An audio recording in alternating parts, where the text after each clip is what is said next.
Good morning, good morning. I just told Kathy Moon that I feel like puberty is coming. My voice keeps cracking every once in a while. I don't know what's going on, but I'm just going to go with it. It's all good. So welcome to everyone. I do know that there are a few first-time guests with us this morning. Could you please raise your hand or something so that we can acknowledge your presence? Just acknowledge your presence. There was, when you went to sit down, there was a communication card. And if you fill out that communication card with your snail mail address and your email address as legibly as possible, that would be greatly appreciated. But you can take that to the bookstore afterwards, and we have a couple of gifts for you with our thank you for joining us this morning. So thank you very much for being here.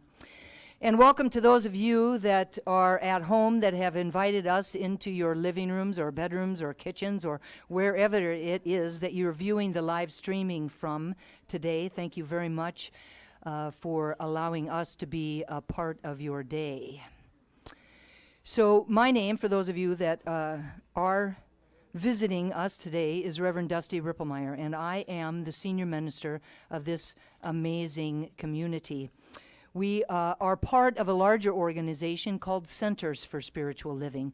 We believe that there is one God, and that God is benevolent, that God is loving, that God is available, that God is everywhere at all times. It is eternal. We believe that we were created in its image and likeness, so all that it is, we are, even though it's so much grander, right? We have it has an ability, God has an ability to create. In the beginning was the Word, and everything seen and unseen was created by God, out of God's stuff, because that's all there was. And so because we are created in its image and likeness, we have an ability to create. And what we believe is that we create the experiences of our lives. Now, that might sound like heavy, and it might sound like, ooh, that's a lot of responsibility. Yes, and it is the great joy. It is the great, the wonderful news, because that means that if we don't like our experiences, that the mind that created them in the first place is the mind that can change them. Change your thinking, change your life. So we are so glad that you're here. Thank you. Okay. Now I would like to share today's reading. It is from Neale Donald Walsch, and he says, "Sooner or later, you decide to live a God-centered life. It happens to everyone. It is not a question of whether, but of when. When this occurs, everything will change. Your reason for being here will change. Your reason for thinking, speaking, and doing will change. Your appearance will change. Your tone of voice will change. Your clothing and eating habits will change. Your work in the world will change. Your friends will change.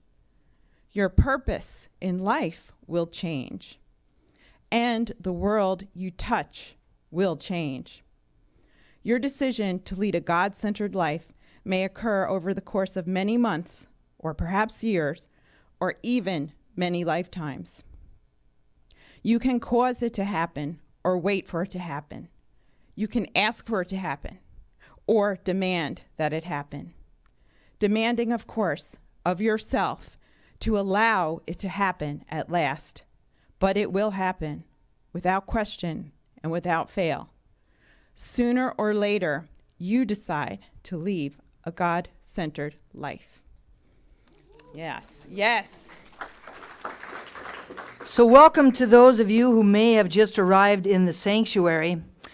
Hopefully you had an opportunity to hear the reading that Marianne read by Neale Donald Walsch. It really serves to remind me of the life that I wish to live day in and day out, a God-centered life. Now, the theme for the month of April is Where Humanity and Divinity Meet. And a couple of weeks ago, I said that the place where humanity and divinity meet is within the center of our being. It is the Christ consciousness at our core. It is the spark of the divine within us. Living a God-centered life is not living our lives from something outside of ourselves, but living from something within ourselves, at the center of our being. Now, for me, that would be living a life from the place where humanity, my humanity, meets divinity, my divinity. Now, my talk title is God Talks to God. And one of the definitions, or God Talks to the Heart, I'm sorry. I saw a few curious faces like, what? Oh, there, that PowerPoint is wrong yet again. Let me start over. Hi, welcome to the Triangle Center. No, God talks to the heart. Now, one of the definitions of heart is the central, innermost part of anything, such as in the heart of the matter. Now, when I contemplate my talk title, God Talks to the Heart, I am acutely aware of who and what I am at my very core. That at that central, innermost place within me is the divine, that place where humanity and divinity meet. Now, for me, if it is true, which I believe that it is, that God talks to the heart, and if God is the innermost part of me, stay with me now. If God is the innermost part of me, then what I'm actually talking about is the deepest part of me talking to the deepest part of me. That really what is happening is that the head is being bypassed and the heart is being spoken to directly. That this journey from the head to the heart, we're making this journey from the head to the heart in one fell swoop. It's deep calling unto deep. Now, the invitation today is to live from our heart, to live from the center of our being, from our divinity, from inside out, not based on anything that is outside of us. But how do we do this? How do we do this in our everyday lives? How do we do this in a world that oftentimes feels pretty chaotic? A world that can at times bring us away from our center just by looking around us, just by reading the news. Now, for me, the key is spiritual guidance. Guidance that we are encouraged to listen for and to listen to. What I'm not talking about is spiritual guidance from outside of us, although if you're here, you probably think that that's somewhat important too, and I do too a little bit.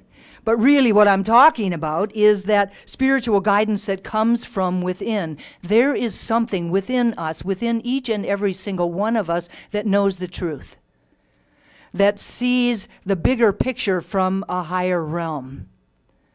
We often call this spiritual guidance our intuition or insight, that aha moment.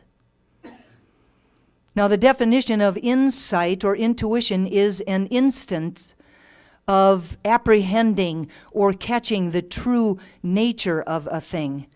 It is the ability to perceive clearly and deeply.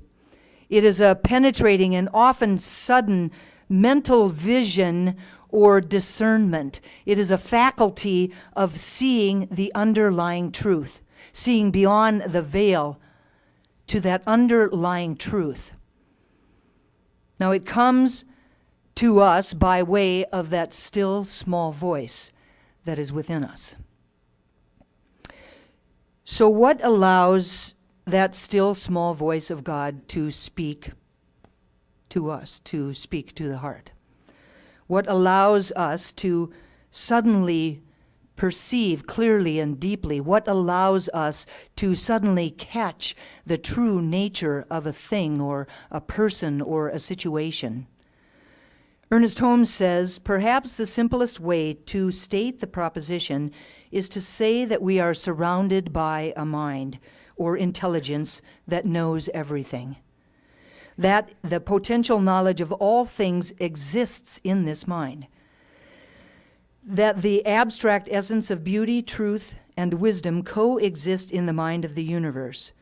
That we also exist in it, and we may draw from it. A unity must be established, and a conscious connection must be made before we can derive the benefits which the greater mind is willing to reveal or impart to us.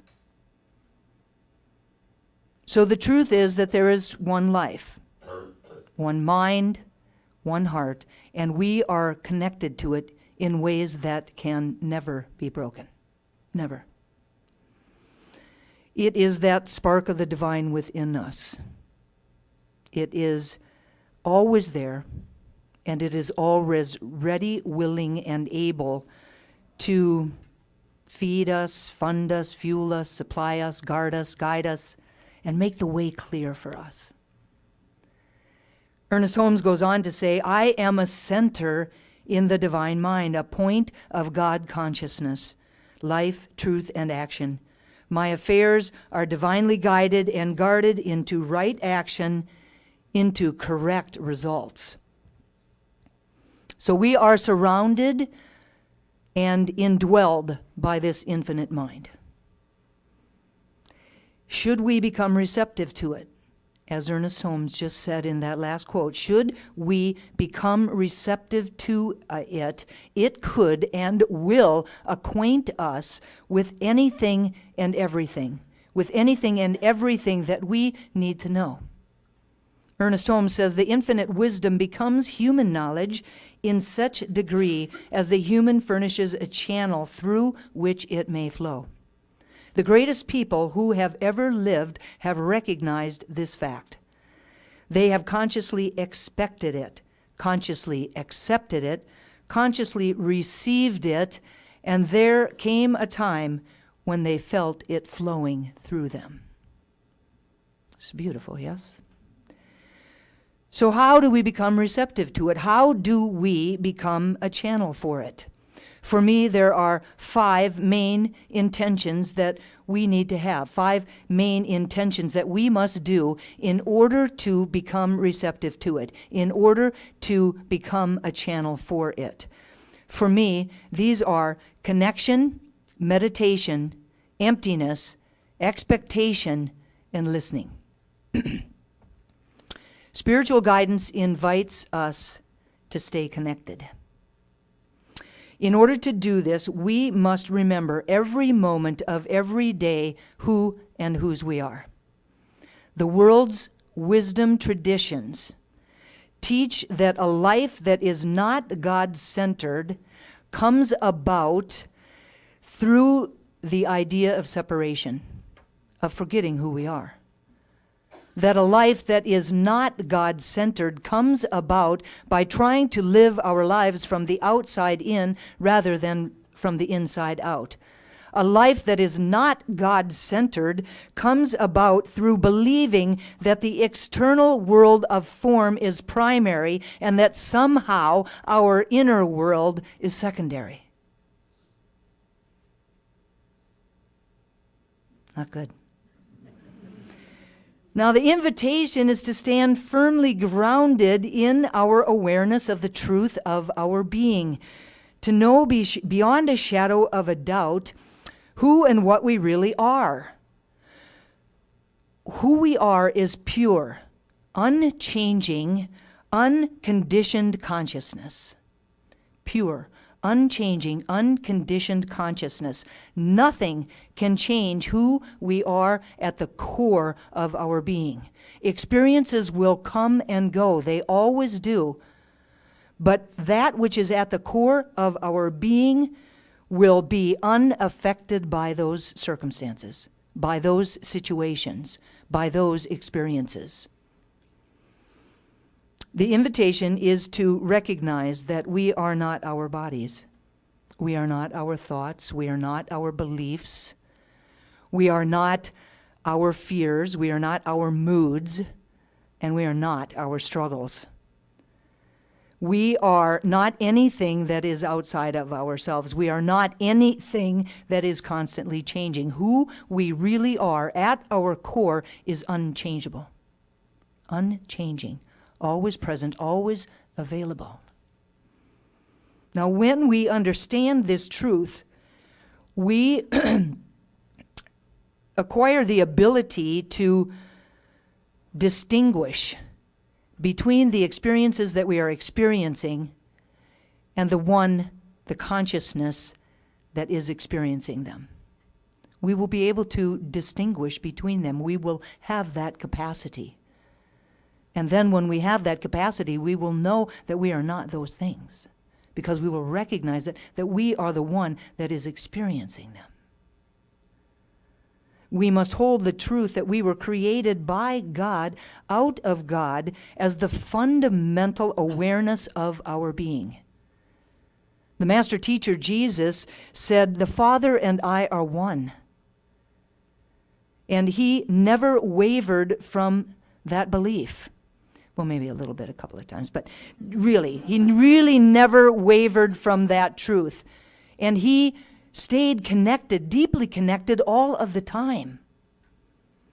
Now, he was a great example of how we should live our lives, how we should stay deeply grounded in our oneness with God. Spiritual guidance invites us to sit in meditation. Now, in order to do this, we must get still. We must quiet our minds. You know the minds I'm talking about, the minds that are always chatting. Those minds that are always filling our days with thoughts of doubt and worry and anxiety and fear. Those thoughts cloud our ability to get really still. Yes? I know you've experienced it. I can't be the only one. Those thoughts interfere with our ability to really listen to that still small voice. Think about this. Whenever we are wanting to walk somewhere or to drive somewhere from one place to another, right? We pull up the address on our GPS. I do. I can't get anywhere without mine anymore. I mean, really. I think I'm installed one in the house that can get me from my bedroom to the bathroom, because I just can't do it anymore.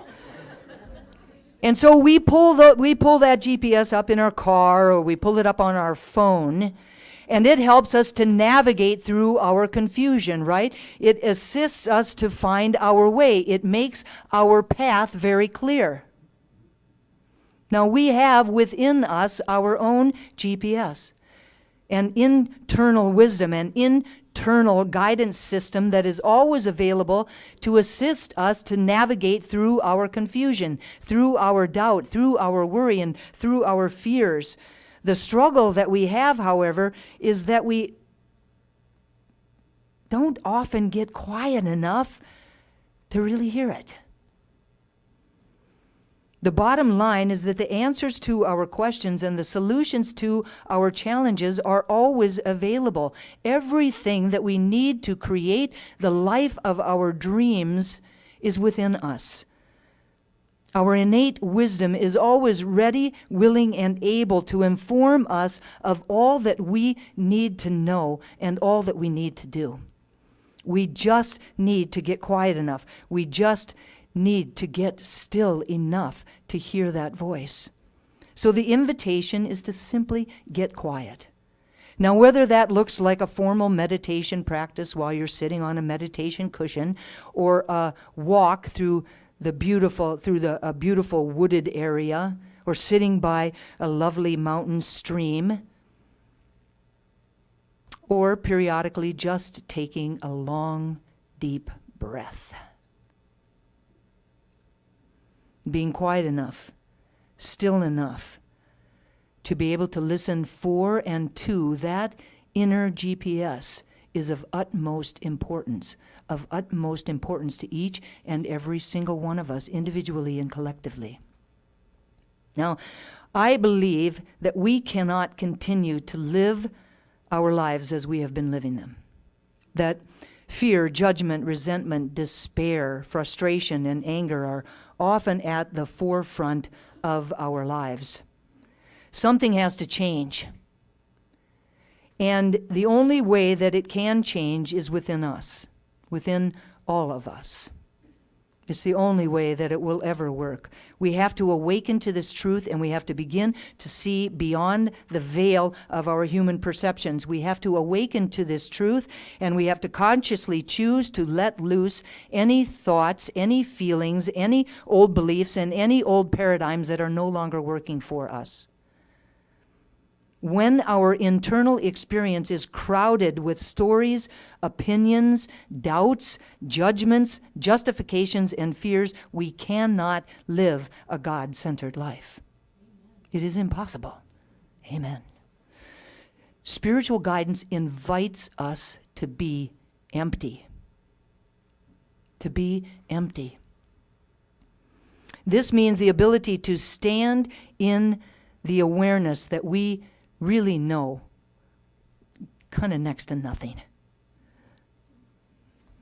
It is an invitation to return to the blank slate that we arrived on the planet with. Spiritual guidance requires us to let go of our internal argument with the world. We have to exhaust ourselves of all of our assumptions. We have to put down our ready answers and our pre-programmed reactions. We have to be willing to let go of our desire to rehearse our lives. This allows us to be open to our inner guidance and to powerfully step into God-centered living. Spiritual guidance also asks us to expect. It is very simply stated in the Bible in Matthew. Verse 7:7 says, "Ask, and it will be given to you. Seek, and you shall find. Knock, and the door will be open to you." Now, the truth is that God talks to us, all of the time. Many people do not hear the guidance because they have this underlying belief that it couldn't really happen, that wisdom is not really available to us. Others might believe that the spiritual guidance is available, but they're not worthy. While other people simply wait until a moment of crisis to begin to listen, or to begin to try to listen. And the problem with that is that it takes practice. It takes a moment to cultivate the ability to really be able to hear that voice, to really be able to discern that voice. The bottom line is that the wisdom of God is always available to us. We are swimming in a sea of insight. Our intuition is the outpouring of that wisdom to and through us. The invitation is to expect the flow of wisdom, to expect the flow of intuition, to expect the flow of insight. And when we do, when we expect it, the wisdom, the insight, and the intuition will come. It will come. Ask, and it is given. And lastly, spiritual guidance invites us to listen. Reverend Dr. Michael Beckwith calls this reverent listening, as though the next thing you are about to hear, see, feel, or experience is the most important thing that you will ever hear, feel, see, or experience in your entire life, because that is the truth. It just could quite possibly be that. Reverent listening. Now, listening to the innermost aspects of ourselves can be challenging. It takes practice to be able to discern that still small voice within us. It takes practice to be able to discern it from all of the other voices in our heads. It takes time to be able to discern it from all of the distracting voices that are always going on around us. Genuine intuitive guidance is from the inside out. It urges us to first work on our inner development and then to take those qualities out into the world, knowing that we first have to be the change that we wish to see and experience. Intuition will not push us to seek happiness from somewhere other than from within ourselves. It moves us towards unconditional love. Always. It always moves us towards unconditional love for ourselves and for each other. The voice of intuition is creative. It generates solutions and ideas from the allness of possibility. It often doesn't feel logical or even rational. It may appear to come from left field, out of nothing, but I want you to know that that is perfect. That is perfect because then what you know is that it is creating from nothing. It is creating free from your past beliefs. It is creating free from your past limitations. Creating from a place where anything can happen. Anything is possible. Intuition will not debate with us. It will simply give us the same answer again and again in various ways until we recognize the truth. The words that are used can be said over and over and over again until we recognize them. Our intuition feels complete and whole. We may not always know the how of moving forward on our intuition's insight, but it will always come with a sense of calm, a feeling of relief, or an awareness that peace is surrounding us. The messages that we receive from our intuition are steady and they are continuous, although the delivery of them might change from time to time just to catch our attention, because sometimes we're asleep. Excitement, energy, vitality, aliveness, and expansiveness may also accompany the wisdom from this still small voice. The insight might come as a voice. It might come as an image. It might come as a simple knowing. It could come to us during a dream or during meditation or on a walk in the woods or, in my personal favorite, the shower. We may be often moved to tears, or we may experience goosebumps. Our body may literally unclench, relax, and soften. Then you know. You just know. For me personally, the voice or the knowingness, I really feel in my body. It really comes from my body, and it doesn't really come from my head. I don't experience it as an audible voice, although sometimes people do. I don't hear it as an audible voice, but I feel it as a knowingness within me. I see some people shaking their heads. They've experienced that. And it always arrives with great peace, and it always arrives with this underlying joy, despite the fact that it has, more often than not, felt like it came from left field. Like, seriously? That's what you want me to do? I have never been sad or upset by following it. And it has grown stronger by my willingness to listen for it and to listen to it. When we heed our intuition, we expand our awareness of the wisdom, the love, the peace that is already within us. A universe that is always for us backs up the message of the intuition so that in the right and perfect time, the right and perfect people, places, and situations will be revealed to you. God is always ready, willing, and able to give us the kingdom of heaven on earth. Thomas Troward says, the importance of understanding and following the intuition cannot be exaggerated. So the invitation is to remember that you are one with God. that you are deeply connected to the power and presence that is within you and surrounding you. Meditate. Get still. Quiet your mind. Empty your thoughts of lack and limitation, unworthiness, fear, doubt, worry, and anything else that no longer serves you.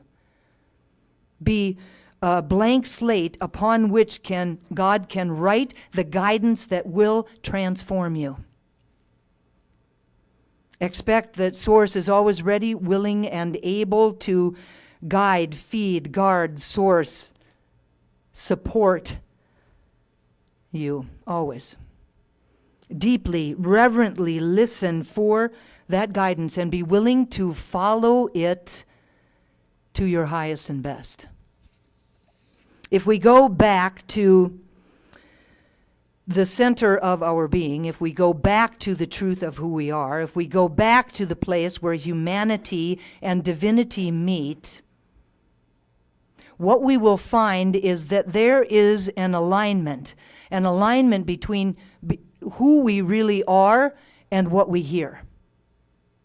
And when we can align with that truth will, I promise you, become the experience of your life.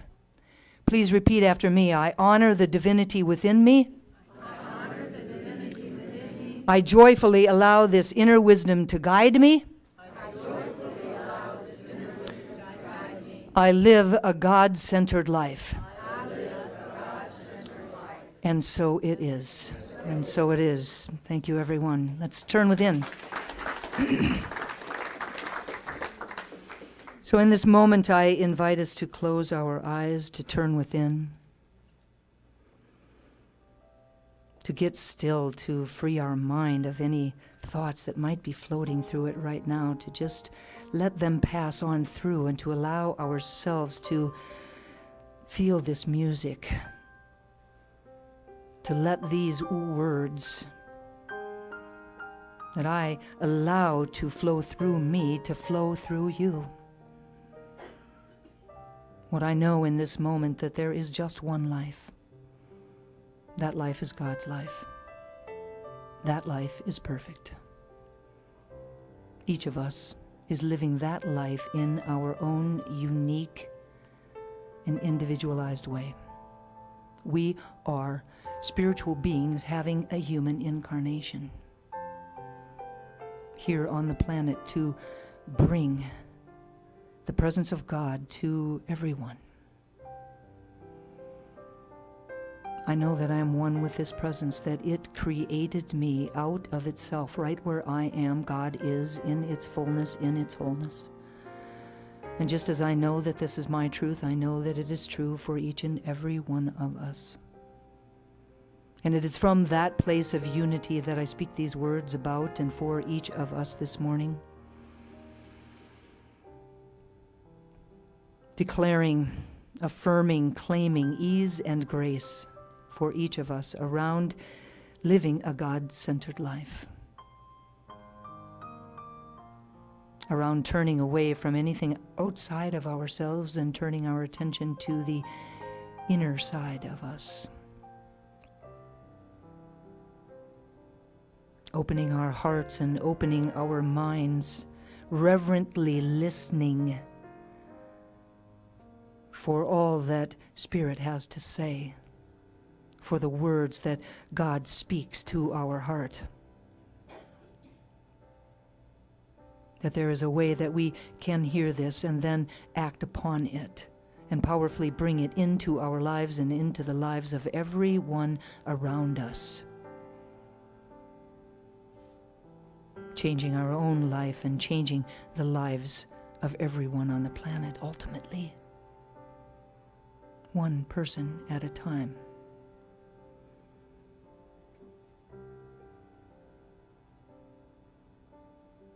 Our lives will change in so many wonderful ways as we powerfully step into this. I know this is the absolute truth, that there is nothing stronger than that wisdom that is within us. Nothing stronger than that intelligence that surrounds us. And we have an ability to tap into it. We have a responsibility to tap into it. And so I claim that we do that. I affirm that this is the place that it starts, and we are the people to do it, to powerfully step into God-centered living.